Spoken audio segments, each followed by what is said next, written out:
Assalamualaikum warahmatullahi wabarakatuh.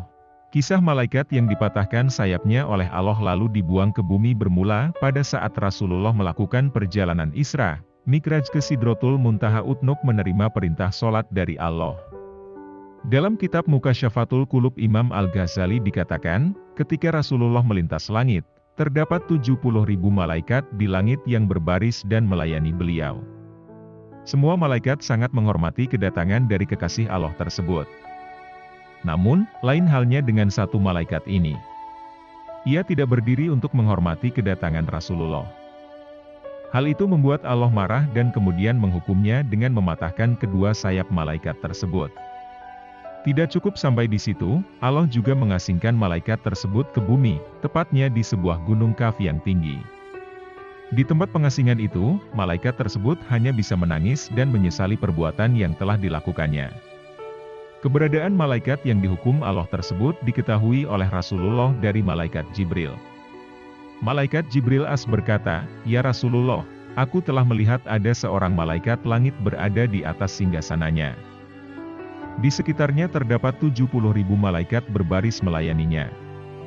Pada setiap hembusan nafasnya, Allah menciptakan darinya seorang malaikat.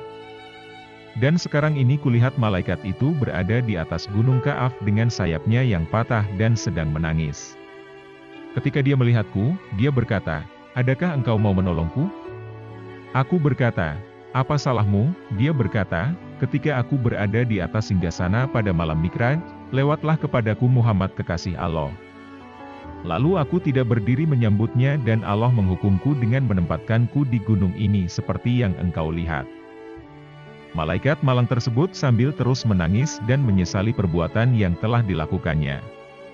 Setelah mendengar penjelasan dari malaikat malang itu, malaikat Jibril kemudian mencoba memberikan pertolongan kepadanya. Lalu ia merendahkan diri di hadapan Allah untuk meminta pertolongan. Maka Allah Subhanahu wa Ta'ala berfirman, 'Hai Jibril, katakanlah agar dia membaca sholawat atas kekasihku Rasulullah.' Mendengar perintah Allah lantas malaikat Jibril segera menyampaikannya kepada malaikat yang mendapat hukuman itu. Setelah mendengar perintah Allah yang disampaikan malaikat Jibril, maka malaikat tersebut langsung bersolawat kepada Rasulullah sambil menyesali perbuatannya terdahulu. Hingga akhirnya Allah memberikan ampunan kepadanya. Setelah memberi ampunan, Allah kemudian menumbuhkan kembali sayap malaikat tersebut dan mengembalikannya ke singgasananya. Itulah cara Allah memuliakan kekasih utusannya Rasulullah Muhammad. Bersolawat kepada Rasulullah bukanlah hal yang biasa-biasa saja. Bersolawat kepada Rasulullah adalah perintah Allah yang langsung datangnya dari Allah kepada hamba-hambanya yang beriman.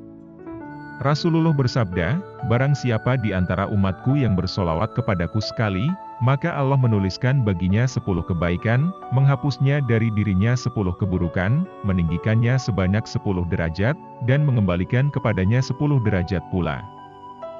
Hadits riwayat Ahmad. Masya Allah, semoga kita menjadi salah satu bagian dari mereka yang akan Allah mudahkan dalam setiap urusan kehidupan. Amin. Wassalamualaikum warahmatullahi wabarakatuh.